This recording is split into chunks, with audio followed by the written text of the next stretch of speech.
SUERF, the European Money and Finance Forum, bringing together policymakers, finance, and academia. Ladies and gentlemen, welcome to day 2 of the SUERF-CNMV conference on corporate governance, executive compensation, and ESG goals. We will start out with a welcoming address by Rodrigo Buenaventura, Chairman of the CNMV.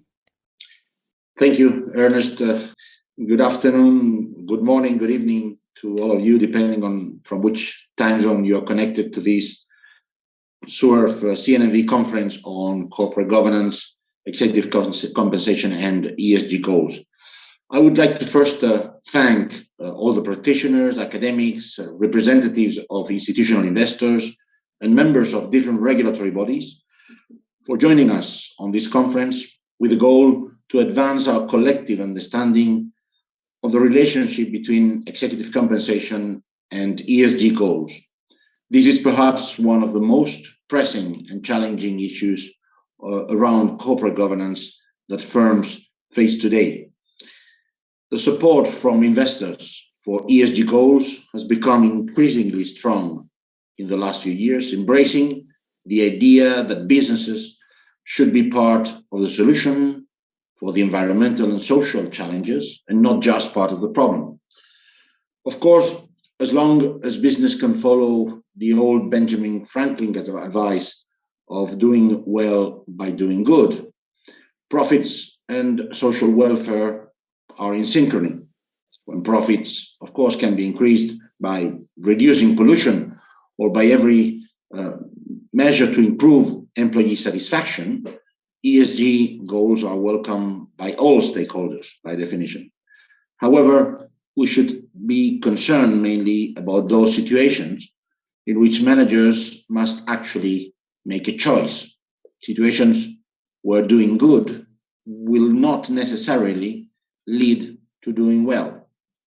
What happens, for instance, when competitors can offer lower prices by saving on labor costs or profiting from more lenient environmental rules?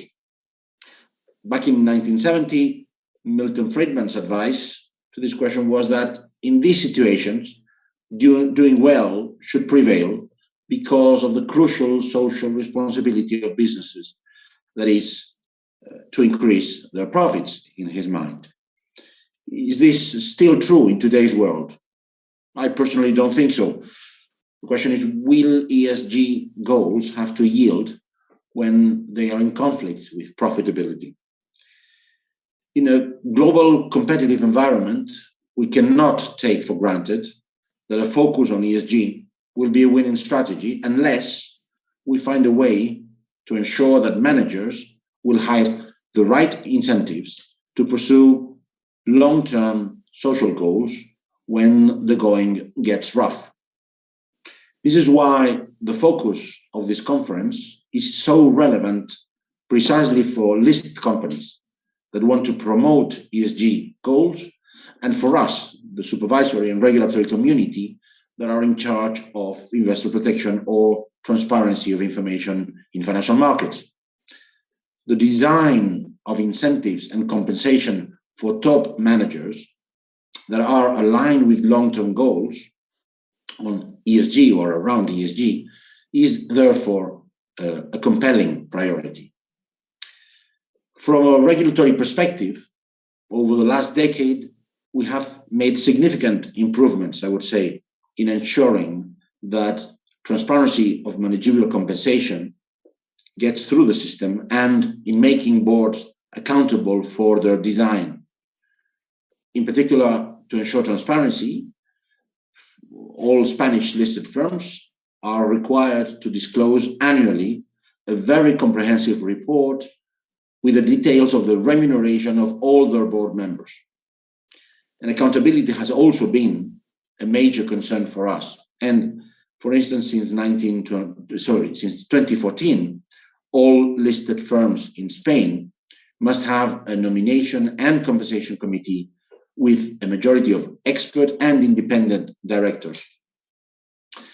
And from CNMV, we have also developed very precise guidelines and recommendations for those committees on how to operate more effectively. However, there is still a lot to do.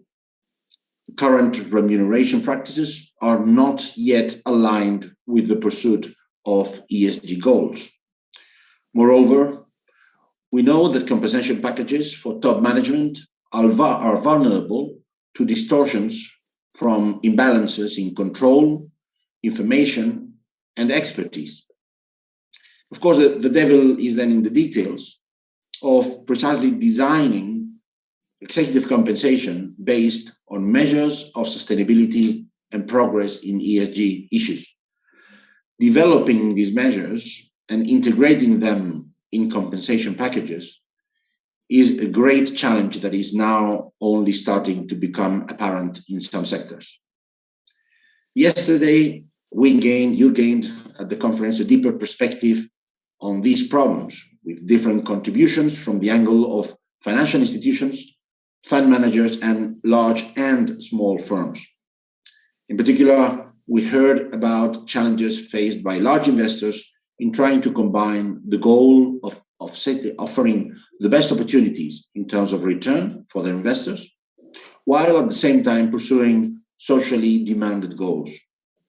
We also had the opportunity of learning how the European Banking Authority is integrating these goals through its scheme of prudential regulation. And last but not least, in the more academic side, the study of the impact of good governance and implementation of social goals on performance has progressed significantly, and we also had the opportunity of witnessing yesterday. On this second day of the conference, mostly devoted to the academic research side, we have ahead of us contributions which I think promise to be at least as engaging and interesting. Let me finish just by saying thanks to SUERF for providing this forum for research and debate on these crucial topics. And special thanks should go, of course, to the organizing committee for designing this high-quality program and bringing together an outstanding group of speakers. Thank you very much and have a good second day of the conference. After this, I hand over directly to Claudia Custodio, a professor from Imperial College. Let me start by thanking the organizers for inviting me and for challenging me to learn more and to organize my thoughts on this topic. So I will talk about corporate governance, executive compensation, and ESG goals and the associated challenges. I will begin with an overview of the topic, and then I will go on to share some of the recent trends with you. So the world is changing, and this is not just because of COVID-19, which obviously has pushed us, people and organizations, to do a lot of changes, but also because of a total new focus on ESG. Employees, consumers, investors, they pay more and more attention to social and environmental issues.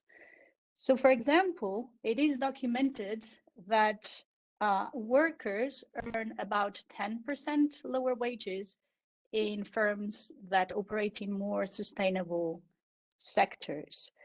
And this is especially the case for the younger generation. So it's mostly younger workers and highly qualified workers that are willing or seem to be willing to take this pay cut to work in more sustainable businesses. As for consumers, a recent survey of consumers conducted by Deloitte here in the UK reported that some consumers stopped consuming brands due to sustainability and ethical concerns. And there is also the size of the ESG investing market, which is now estimated to be in the tens of trillions of US dollars in assets under management, which is just massive and reminds us how important these topics are. So not only employees, consumers, and investors care about ESG, but also, and traditionally, regulators and policymakers, right? I guess this conference is a good example that this is indeed the case. So just to illustrate that this is in fact the case, the UK government just set in law one of the world's most ambitious climate change targets to cut emissions by almost 80% by 2035 when compared to the 1919 levels. Related more to the social aspects of ESG, also very recently, 136 countries have agreed to enforce a minimum corporate tax rate of 15%, with a general goal of having a more fair tax system around the world. Well, and obviously, firms are responding to these new goals and to these new focus on ESG.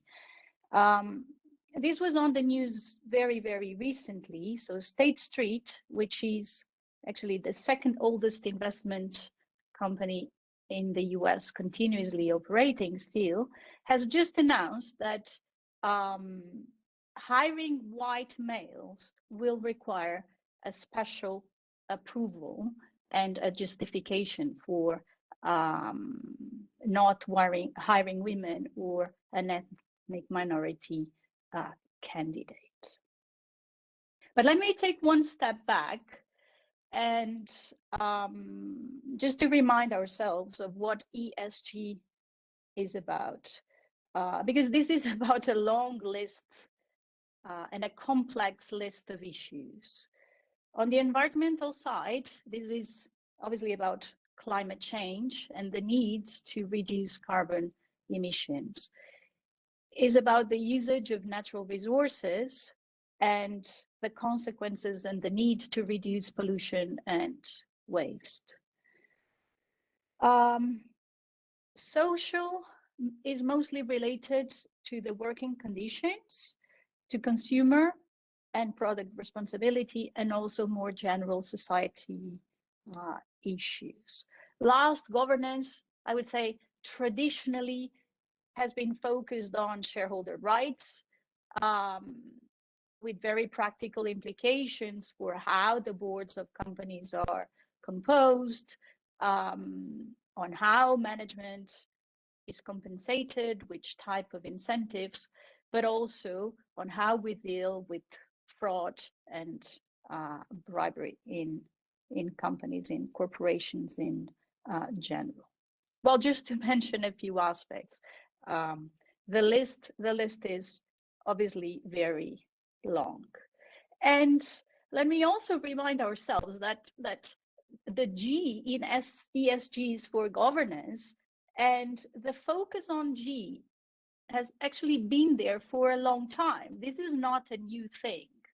I bet that most of us will remember the Enron scandal in 2001, and all the efforts and all the responses that were given to deal with this type of scandal. So, for instance, the Sarbanes-Oxley's Act in 2002 aimed at responding to these scandals. Later on, and after the financial crisis, the Dodd-Frank Act was a response again to some weaknesses associated to the governance of firms. So governance has been on the spotlight for a long time. I would say the environmental and social scandals are perhaps more recent. And I have in mind, for instance, the oil spill of BP, or what was called the Dieselgate in Volkswagen, more recently, right, with these new technological giants, all the issues associated with privacy.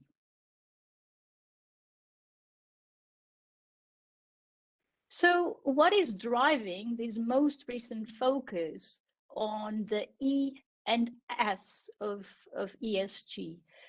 In what concerns environmental, it is mostly the risks and costs associated with climate change. And these are physical risks. So there are research showing that extreme weather events and natural catastrophes have impact on the whole of the distribution channels and on the whole of the supply chain of companies. There is also some research that highlights what are called the transition risks, right? So what are the risks associated to making this transition to a more sustainable economy?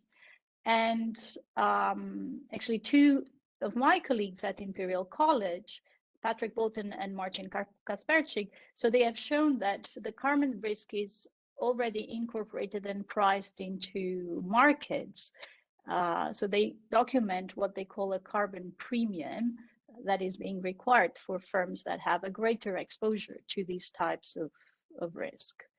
I have conducted some research myself in this area. So together with Miguel Freire, with Emilia Garcia Appendini, and with Adrian Lamb, what we show is that suppliers that experience a 1% increase in average daily temperatures, they decrease their sales by 2%. So this is basically speaking to the impact of the expected increase in average temperatures around the world. So on the social side, there is obviously a set of social challenges that it's pushing for this change. And I would highlight the role of wealth inequality, the healthcare challenges that the recent pandemic just brought to light again, issues of racial injustice, and obviously poverty and food security around the world. It has been shown that this also matters for companies, and that companies with different CSR scores, or companies that pay different level of attention to these type of issues, will face different cost of capital. So are these changes, and is this new focus on E and S driving changes in G, driving changes in governance? So what is going on the governance side? So let me start by highlighting a key difference between what is a shareholder-focused model with a stakeholder-focused model. So it seems to be clear that we need new governance models to deal with these challenges, right? To incorporate these new challenges into the way companies operate and make decisions. So the question is, and it seems to be going in the direction of more of a stakeholders model, right? So Milton Friedman described what was a shareholder-focused model. This was just mentioned in the opening speech as well, right? So the idea that the social responsibility of businesses is mainly to increase profits. On the opposite side, we have the view of Edward Freeman saying that organizations must take multiple stakeholder groups into account. And this seems to be the direction we are taking, right? So more of a stakeholders approach. So under the shareholder theory, so for the models that focus mostly on the shareholder theory, CSR, so basically corporate social responsibility, would be a sign of an agency problem, right? So there are obviously conflicts of interest between different stakeholders. Hence, the perspective for these sort of models is always on the shareholder, and hence this profit maximizing view with a focus on the shareholder itself. At the same time, the state is mostly responsible for setting rules, correct market failures, and deal with externalities and inequalities. A new set of models that are more of the stakeholders' view of this problematic actually challenge this simpler, what I would call a simpler view. In fact, Benabo and Tirole say that corporate social responsibility can be, in fact, a way to deal with market failures and externalities when the state is not as able, or when it's not as efficient during this. And Hart and Zingales, they provide what I feel it's a really good example for this with respect to gun violence and gun control. So what they say is that perhaps Walmart and big retailers, if they stop selling guns, this is something that will end up being much more effective than any sort of regulation that we can think of to prevent gun violence. Well, what Hart and Zingales propose is not really what I would call a stakeholder-focused model, but a shareholder welfare model, where the shareholders, being pro-social and with externalities not being separable from production decisions, what happens is that by maximizing the welfare of these shareholders, we end up also doing good.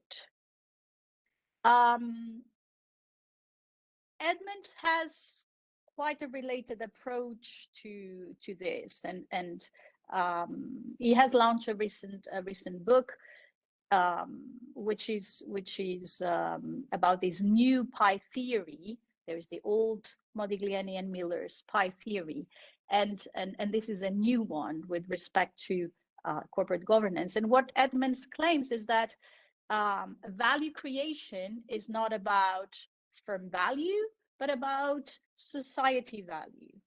And society value can be achieved by creating value inside the corporation. Social value is some sort of a byproduct, a good consequence of maximizing firm value. I would say this new focus brings some challenges associated with it, right? So if we think about the shareholders theory focus, right? So this is quite a simple framework, quite a simple theory, and this is embedded in any Finance 101 course that we might teach, or that we might have in any of our schools, right? And we know exactly what to do. This is about maximizing NPV for shareholders, right? So discounting expected cash flows at an appropriate cost of capital. When it comes to figuring out what the appropriate cost of capital, we also have a model for this, right? So CAPM will help us with the cost of capital for equity holders. So we know what to do, right? And we know by pursuing positive NPV projects, we will create value for the shareholder, and we are done, right? A new stakeholders theory is perhaps more challenging, right? So we go from one to many stakeholders, and we have to deal potentially and most likely with several conflicts of interest, right? So now not just with shareholders and others, but amongst all of these stakeholders. So the big question is, how do we deal with those, right? Do we follow some sort of a pecking order, right? So do we say, well, if there is an environmental damage that is large enough, then we don't invest. And that's the very first thing that I will consider. But then also, how do we measure this, right? So how do I approach this from a very practical point of view? So that's challenging. I would say that's challenging unless firms indeed do well by doing good. So if firms indeed do well by doing good, then we are done, and the stakeholders approach would be okay. So I guess the question that follows then is, do firms do well by doing good? So what do we know about this? What is the current evidence with respect to firms doing well by doing good? Well, in fact, there is plenty of evidence. So the literature is already extensive, right, on the impact of CSR on firm value, but the results are mixed, and they are mixed between they are mixed depending on the time period being analyzed. They are mixed when it comes to different measures of CSR. They are mixed depending on the periods of the economy or the economy conditions that companies face. And on the side of ESG investing, right, so there is also huge literature on ESG investing. The results are also mixed, right? So there is no clear evidence that funds focused on ESG goals do not necessarily better than other firms.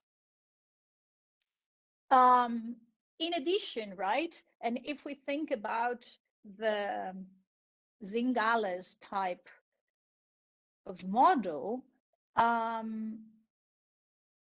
of shareholder welfare, what we will see is that actually different investors, different shareholders, they care differently about E and S. So in that sense, when it comes to maximizing shareholders' welfare, this is going to be challenging, right? Because we need to figure out sort of the utility function for each one of group of investors. So we know that investors will have different preferences when it comes, for instance, to their investment horizon, when it comes, for instance, to their country of origin and the institutions in different countries of origin, and also when it comes just to their political ideology. There is a quite interesting paper by Patrick Bolton and his co-authors showing that investors with more of a left ideology, they tend to support more socially and environmentally friendly investments, right, firms. But this is a set of investors, right? So it's not necessarily generalized amongst all of the investors. So what shall we conclude? Well, I guess the conclusion, an intermediate conclusion here, is that this is pretty much just still an open question.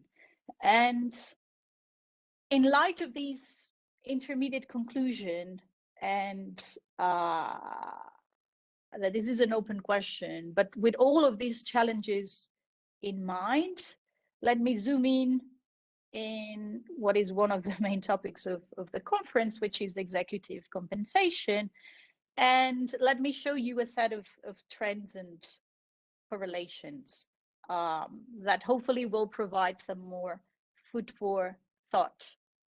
I think more food for thought than a lot of answers to this question, but hopefully still helpful. So as I was saying, I'm going to show you some recent trends. I'm going to focus first on a motivating example. So this is an example that was extracted from the most recent annual report for Duke Energy.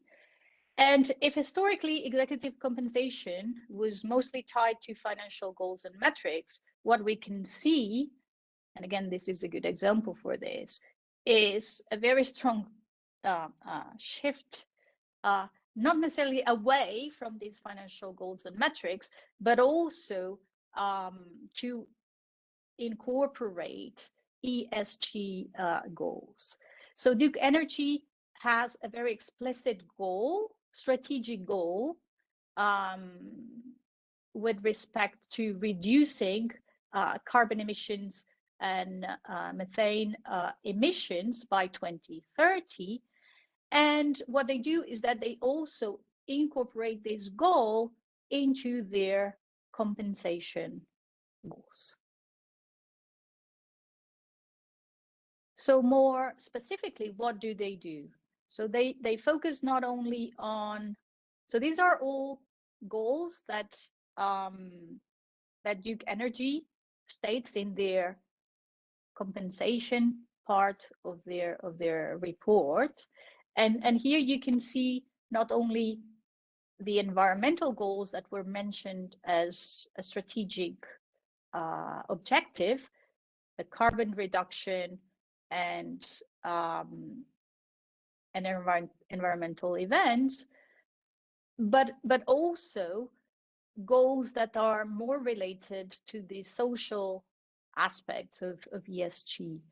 And here I would highlight the safety of the workers, and they highlight the safety of their workers and the satisfaction of their consumers.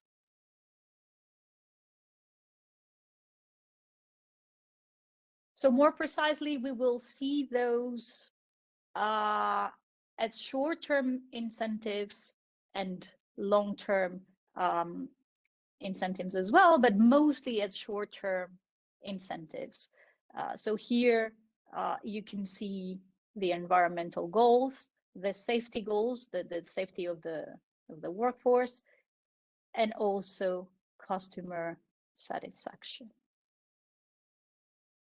So safety shows up as a long-term goal, but most of these are included in the short-term goal.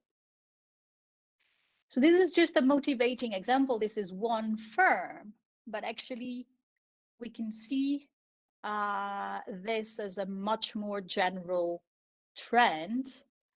This is taken from an ISS report, and what we see, this is data for the US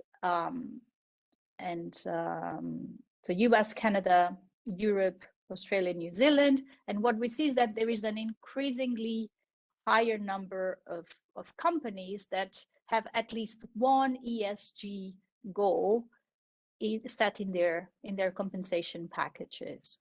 And this goes from 7.5% in 2014 to almost 20% in 19 and 20.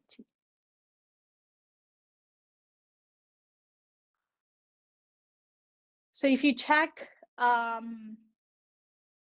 what is the variation across countries, we see that France are the champions, with 51% of their companies having at least one ESG compensation goal. The US is at a lower level, and surprisingly, or perhaps maybe not, we have Sweden and Denmark at being last in this league.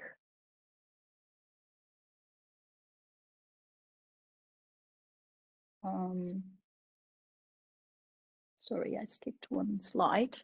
In terms of industry variation, what we see is that utilities and energy are the sectors for which we see a higher percentage of firms having at least one ESG goal in their compensation packages, healthcare and IT being the ones that report less of these ESG goals. So by metric, this is the evolution of the issues of these ESG goals by type of goal. And what we can see is that most companies actually use goals associated with the health and safety of their working force. The second one is CSR goals. And the third one, it's staff relations and engagement. So despite the fact that there is some sort of a decreasing trend, at least for the health and safety, the social aspects of ESG are highlighted here, right? So it's much more on the social side than on the environmental side. So we see diversity increasing, which I would also, obviously it's also part of the social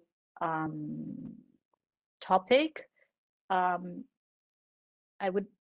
expect the environmental goals to perhaps increase in the coming years, but for now it's mostly social pay. Okay, so given that this is mostly social pay, let me zoom in again, or further zoom in into social pay and show you some data. So this is data. So these are owned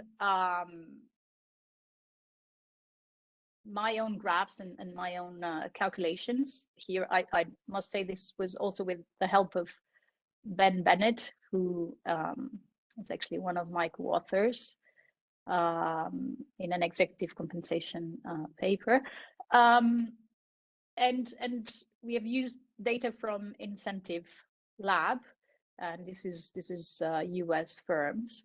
And what we see is that the number of firms that report having social goals for both their CEOs, but also non-executive officers, has increased over time from barely 0 5 years ago to, well, slightly above 45 for CEOs, but more than 200 firms for other executives in 2020. As for a percentage, this still remains low. So we are talking about 5% of companies in 2020 that have some sort of a social goal for their CEOs, but the trend is remarkable in terms of how much this has increased over the last 5-6 years. Across industries, the pattern is very similar to the one that I've shown you before. So we see energy and utility as the ones that mostly follow this type of practices, which is pretty much in line with the ISS data that I've shown you before for more general ESG metrics. So in terms of specific goals, what we have is that if we decompose social pay into health-related pay, diversity, staff relations, and customer or product responsibility, what we have is that most of the companies will have goals associated with the health and well-being of their workers. The second most frequent goal is related to diversity, and then the others are less expressive when compared to health and diversity.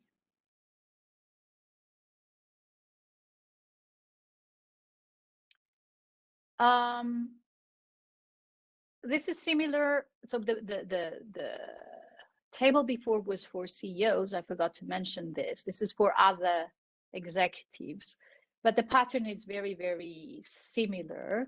So again, you see health and diversity as being the most common type of goals in executive compensation packages, and the others being less expressive.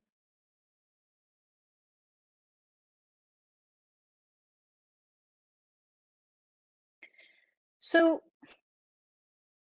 this is just to characterize the social paying firms. So what type of firms engage in social pay?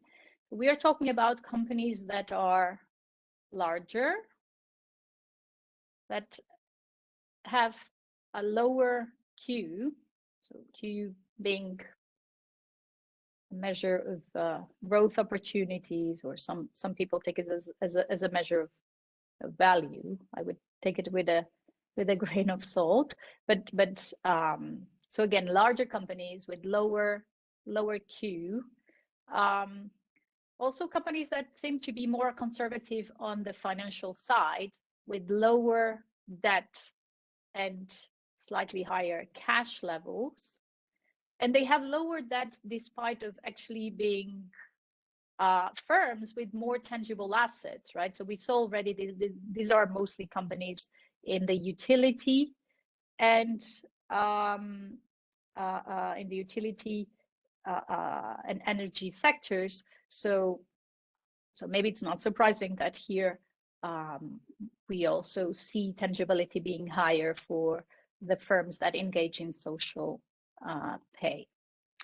One figure that is remarkably different is firm age. So these are firms that are significantly older, the ones that engage in social pay, when compared to the ones that do not engage in social pay. They are about 10 years older than the ones that don't engage in social pay.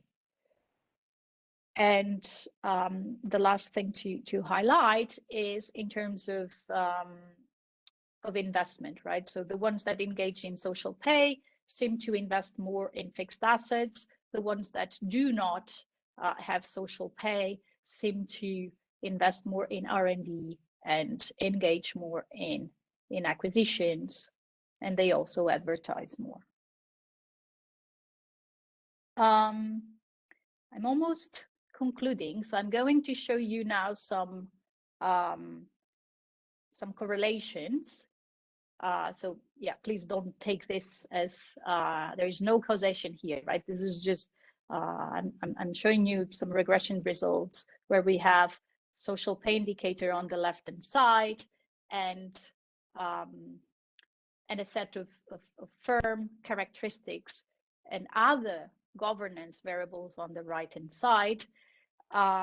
This to say that firms that engage in social pay are firms that have less board independence, that have more female directors, and have slightly lower tenure of their directors. But again, so these are mostly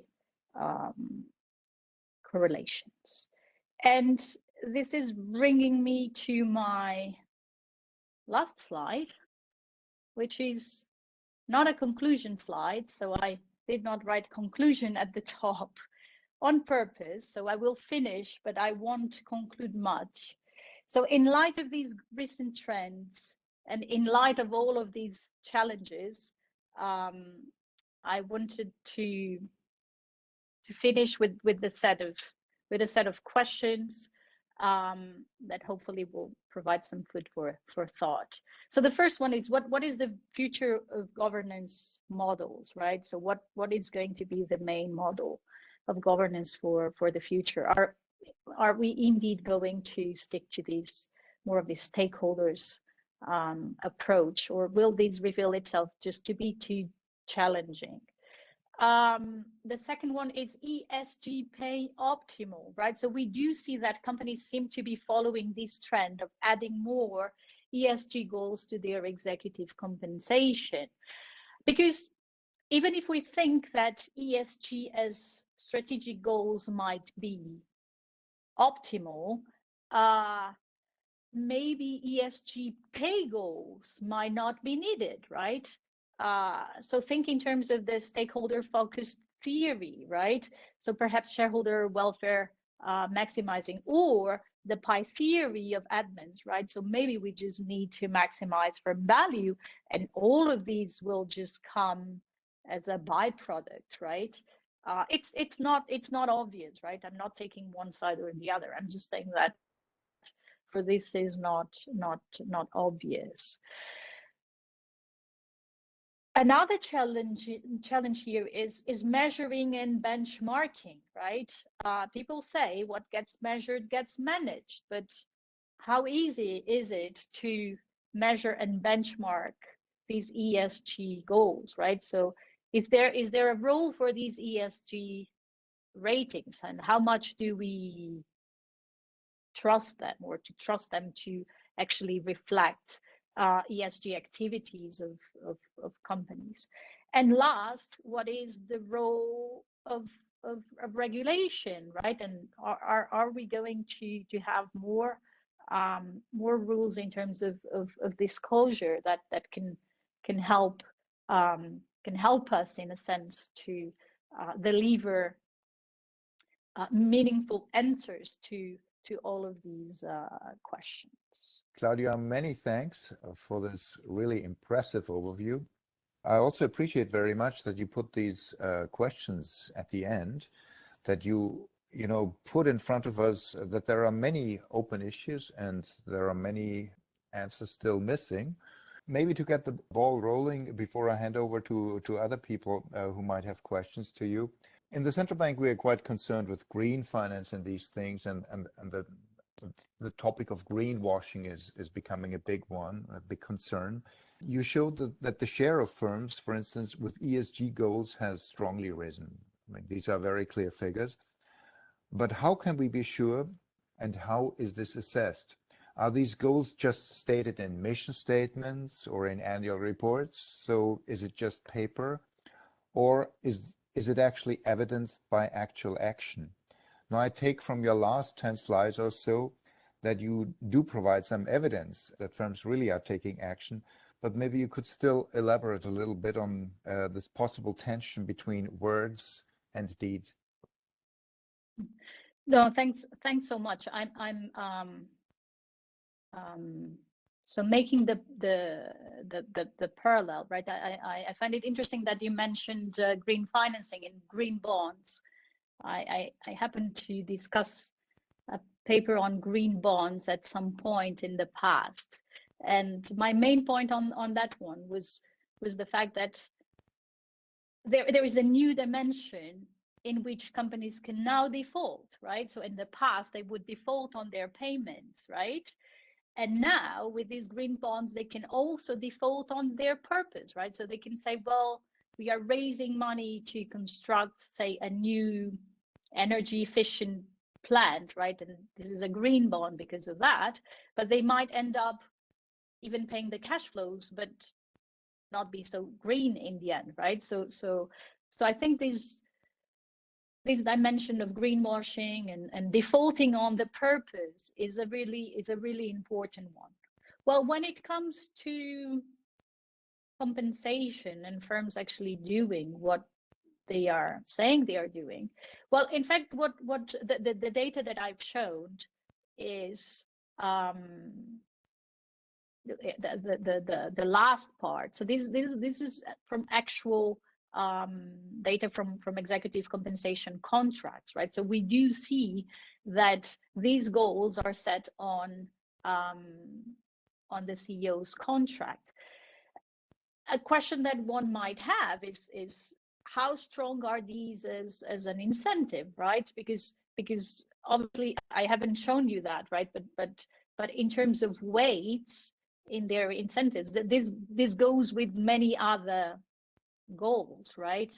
And so it's not the ESG goals, right? So still a sizable fraction of the compensation of managers is going to be tied to financial performance and the performance of their shares, right? So another question to this is how strong, even if we see this in their compensation plans, how strong of an incentive is this to lead action, right? So to make managers actually act to implement these goals. So certainly a very interesting question.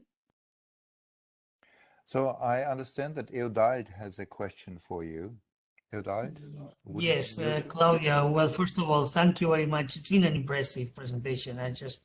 I mean, not only for the wealth of data and information that you provide, just the last part is impressive also in the sense of how many things are left open for us to work more on, like all the question of measuring, finding the right variables to evaluate, all that, you know, for those of us that at some point we have to give explanation or provide some measure of these things, it's impressive. Now, I just have one very, you know, maybe it's a curiosity, just because I don't put in question any of what you say, but when you look at the way in which these ESG issues or goals are incorporated in remuneration packages or measurement, didn't you get a bit surprised both with the industries or with the sectors and with the countries? I mean, you know, when you come to countries, you know, leaving aside the fact that I don't see any surprise in the ranking of the US, but you would always think, and you mentioned, that northern countries would be very high ranked, and they were very low, and then other countries like my own are sort of very, very high. So don't you find it a bit surprising, or how do you explain that? And also with the sectors, those like energy and utility rank very high in the sectors that assign a high value to all that, when normally you would think that these are the sectors that contribute more to the negative ESG. Yes. Part. So how do you explain that? This is fascinating evidence for sure, and I can dare to try to provide an explanation, or at least a possible explanation for the cross-country variation, right? So especially for the Nordic countries, we tend to think about these Nordic countries where there is pretty much of a strong social support, right? So if we think in terms of the role of corporations as substituting the state, right? And I mentioned this when I was making the distinction between the shareholder focused model from the more of the stakeholders focused model, right? So if we think about these ESG goals and corporate social responsibility as companies taking the lead to substitute the state in areas where the state potentially fails, maybe we expect this to be more of the case in countries where social institutions don't work so well, right? Or when the state, maybe it's not as efficient. We do tend to think about these Nordic countries as having figured it out in terms of providing a good set of social support in society. So my best guess, but this is just the best guess, right, is this idea of a substitution between corporations and the state, and in those countries, the state providing good support. Having said that, this totally doesn't explain why the US, right, having a completely different model showing up also there. So I think this is fascinating indeed. As for the type of industries, again, this is my best guess to why utilities and energy show up at the lead. So one possibility is that these are just responses to scandals, right? Or responses, somehow companies trying to respond or to compensate in an area that they might be perceived as less strong, right, or as having more of a negative impact, so they feel that they need to compensate. But again, just take this as my best guess. It would be fantastic to be able to provide a more scientific / academic answer to your question. I do believe this is all fascinating. So we need more academic work on this area, I would say. Thank you very much. Claudia, I must admit I would have many more questions, but I think for the sake of time, I restrain myself. And thank you very much for your excellent lecture and for also for answering our questions.